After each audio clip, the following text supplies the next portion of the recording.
So first of all, I will be presenting for unstructured data risk, which involve files like Word, Excel, and PDFs that are not stored in structured system.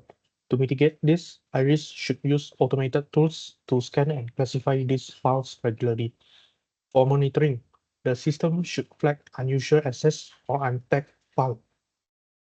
If there's unauthorized access, Iris must revoke permissions, apply encryption, and isolate the files to prevent further exposure. Next, I will be presenting on third-party vendor dependency. To reduce this risk, all vendors must be evaluated based on their certifications, such as ISO 27001 and SOC2, to ensure they meet security and compliance standards. For monitoring, IRIS should regularly review vendors' compliance status and performance through SLA checks and certification audits. If a vendor fails to deliver or face a breach, IRIS must quickly switch to a backup vendor or activate its internal fallback plan to maintain business continuity. This approach helps ensure that operations stay resilient even when external providers encounter issues. Next, this slide covers critical vendor disruption. To reduce the risk, IRIS should keep updated records of qualified vendors for all key services. Monitoring should focus on vendor performance indicators like delivery times and responsiveness.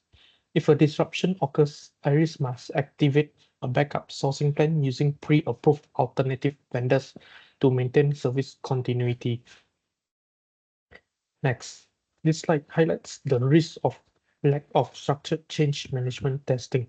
To mitigate this, any changes must go through a formal process, including testing in a pre-production environment. Monitoring involves ensuring that all changes are properly documented, tested, and approved before deployment.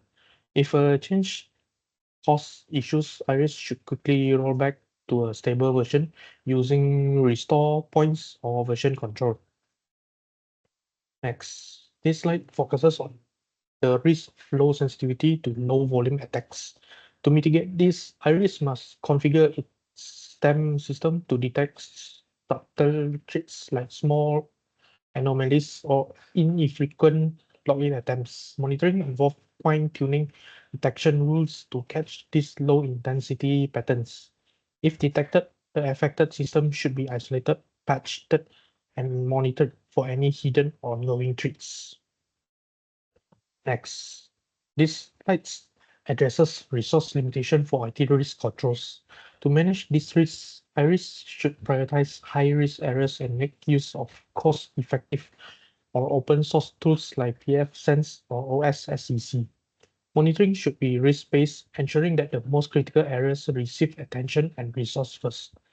If an incident occurs in an underprotected area, IRIS must quickly implement manual or open source controls to contain the risk. Next, this slide covers inadequate employee awareness and engagement.